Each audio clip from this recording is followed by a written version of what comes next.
السلام علیکم ورحمۃ اللہ وبرکاتہ۔ شان حبیب کبریہ علیہ التحیۃ والثناء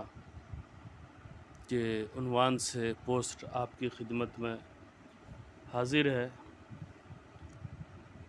اور ہم حضور صلی اللہ علیہ وسلم کے حسن اخلاق پر گفتگو کر رہے ہیں، اور گزشتہ میں ہم نے صحائح ستہ کی احادیث مبارکہ کے حوالے سے حضور صلی اللہ علیہ وسلم کی شان عفو و درگزر کی جھلک دکھانے والے چند واقعات آپ کی خدمت میں پیش کیے۔ ان واقعات کا تجزیہ کرنے والا شخص آسانی سے اس نتیجے پر پہنچ سکتا ہے کہ حضور صلی اللہ علیہ وسلم کے دامن عفو و درگزر نے ہر چیز کو احاطے میں لے رکھا تھا۔ حضور صلی اللہ علیہ وسلم نے اپنوں کی لغزشوں کو معاف کیا، جاہلوں کی جاہلانہ حرکت سے درگزر کیا، اجڑ بدوؤں کی درشتیاں برداشت کیں، اور دشمنوں کی دشمنیاں عین اس وقت بھلا دیں جب رب قدوس نے آپ کو ان پر قابو عطا فرمایا۔ اگر کسی مخلص صحابی سے بشری تقاضوں کے تحت کوئی لغزش سرزد ہو گئی تو حضور صلی اللہ علیہ وسلم نے اس کی بڑی سے بڑی خطا کو کمال محبت اور شفقت سے معاف فرما دیا۔ حضرت حاتب رضی اللہ تعالی عنہ سے جو خطا سرزد ہوئی تھی وہ عسکری نقطہ نگاہ سے بڑی سنگین غلطی تھی، اور دنیا کا کوئی کمانڈر اپنے کسی لشکری کی ایسی خطا کو معاف نہیں کر سکتا تھا، لیکن حضور صلی اللہ علیہ وسلم نے ان کی خطا کو بھی معاف کر دیا، اور اس انداز سے معاف کیا کہ حاضرین کی نظروں میں حضرت حاتب رضی اللہ تعالی عنہ کا سابقہ مقام بحال ہو گیا۔ اگر کسی شخص سے جہالت کی وجہ سے کوئی جرم سرزد ہوا تو حضور صلی اللہ علیہ وسلم اس کے لیے ایک شفیق معلم بن گئے، اور اس کی غلطی کی معافی کے ساتھ ساتھ اس کی اصلاح بھی فرما دی۔ حضور صلی اللہ علیہ وسلم نے اجڑ بدوؤں کے ہتک آمیز رویے کو بھی ہمیشہ صبر و تحمل سے برداشت کیا، اور ان کو کبھی اجڑپن پر نہ سخت سست کہا اور نہ سزا دی۔ حضور صلی اللہ علیہ وسلم جس ماحول میں زندگی بسر فرما رہے تھے، اس ماحول میں آپ کے بدخواہوں کی کوئی کمی نہ تھی۔ وہ لوگ آپ کو دکھ پہنچانے، آپ کے راستے میں رکاوٹیں کھڑی کرنے اور آپ کے خلاف سازشیں کرنے کا کوئی موقع ہاتھ سے جانے نہیں دیتے تھے، لیکن آپ کا دامن عفو و درگزر ان کے لیے بھی کبھی تنگ نہ ہوا۔ تلوار سونت کر للکارنے والے مشرک کو معاف کر دینا، عبداللہ بن ابی کی نت نئی شرارتوں پر ایکشن لینے سے اعراض کرنا، مشرکین مکہ کے 22-23 سالہ مظالم پر ان کے خلاف کوئی کارروائی نہ کرنا، ایسے واقعات ہیں جس کی توجیہ انسانی پیمانوں سے ممکن نہیں ہے۔ عفو و درگزر کے ان محیر العقول واقعات کی ایک ہی توجیہ ممکن ہے، اور وہ یہ کہ عفو و درگزر کے یہ مظاہرے اس ذات ستودہ صفات سے سرزد ہوئے جس کے سر پر رب قدوس نے رحمت للعالمین کا تاج سجایا تھا، اور یہی رویہ عظیم ہستی کی شایان شان تھا۔ اب ہم یہاں تھوڑا چند وہ احادیث مبارکہ آپ کی خدمت میں پیش کرتے ہیں جس میں حضور صلی اللہ علیہ وسلم نے ماقبل کی حدیث میں ہم نے پیش کیا کہ اپنوں کے ساتھ حسن سلوک کرتے تھے، یہاں ہم بیگانوں کے ساتھ حضور پاک صلی اللہ علیہ وسلم کا حسن سلوک آپ کو بتائیں کہ حضور پاک صلی اللہ تعالی علیہ وآلہ وسلم کے اخلاق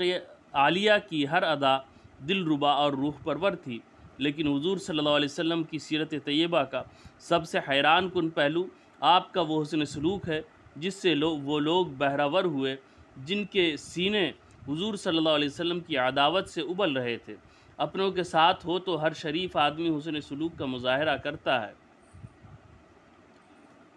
عام انسانوں کے ساتھ بھی اچھا سلوک کرنے والوں کی کمی نہیں، لیکن گالیاں دینے والوں کو دعا دینا، بدخواہی کا جواب خیر خواہی سے دینا، راستے میں کانٹے بچھانے والوں کی ہدایت کے لیے گڑ گڑا کر دعائیں کرنا، اور مظالم کے پہاڑ توڑنے والوں پر قابو پا کر ان کی عام معافی کا اعلان کرنا کسی عام انسان کے بس کی بات نہیں۔ یہ کام وہی ہستی کر سکتی ہے جس کی تعدیب رب قدوس نے خود فرمائی اور خوب فرمائی ہے۔ حقیقت یہ ہے کہ دعوت اسلام کی بہت تیزی سے پھیلنے کی ایک بہت بڑی وجہ حضور صلی اللہ علیہ وسلم کی سیرت طیبہ کی یہی حسین ادا تھی۔ حضور صلی اللہ علیہ وسلم نے ہر ایک کے ساتھ خیر خواہی کی کہ حضور صلی اللہ علیہ وسلم کی ساری تگ و دو اور تمام جد و جہد محض اسی لیے تھی کہ اولاد آدم جہنم کی ہولناکیوں کا لقمہ بننے سے بچ جائے۔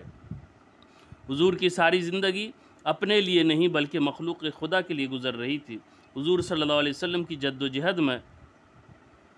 خلوص تھا، اسی لیے جو لوگ آپ کی دعوت کو ٹھکراتے تھے اور اس دعوت کے راستے میں روڑے اٹکاتے تھے، ان کے خلاف بھی حضور صلی اللہ علیہ وسلم کے سینہ انور میں نفرت نہیں بلکہ ہمدردی کے جذبات انگڑائیاں لیتے تھے۔ حضور صلی اللہ علیہ وسلم نے مکے والوں کے مظالم کے خلاف کبھی بارگاہ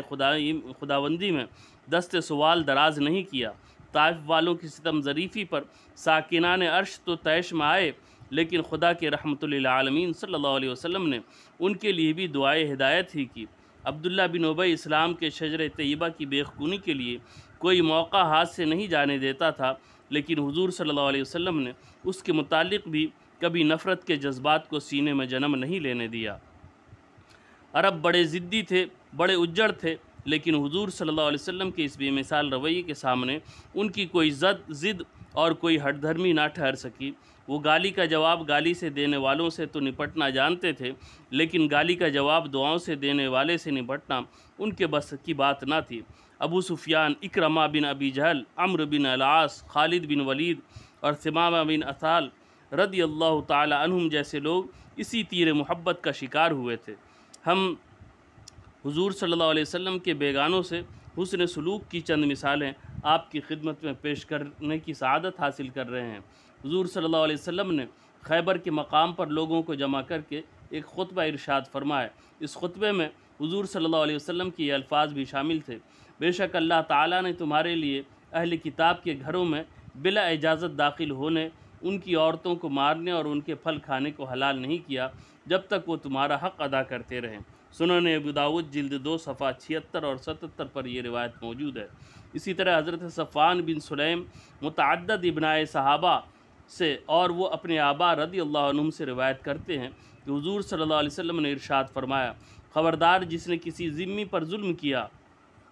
یا اس کے حق میں کمی کی یا اس سے وہ کام کرنے کا حکم دیا جو اس کی طاقت سے باہر ہو یا اس کی رضامندی کے بغیر اس کی کوئی چیز حاصل کی، تو قیامت کے روز اس کے ساتھ میں جھگڑا کروں گا۔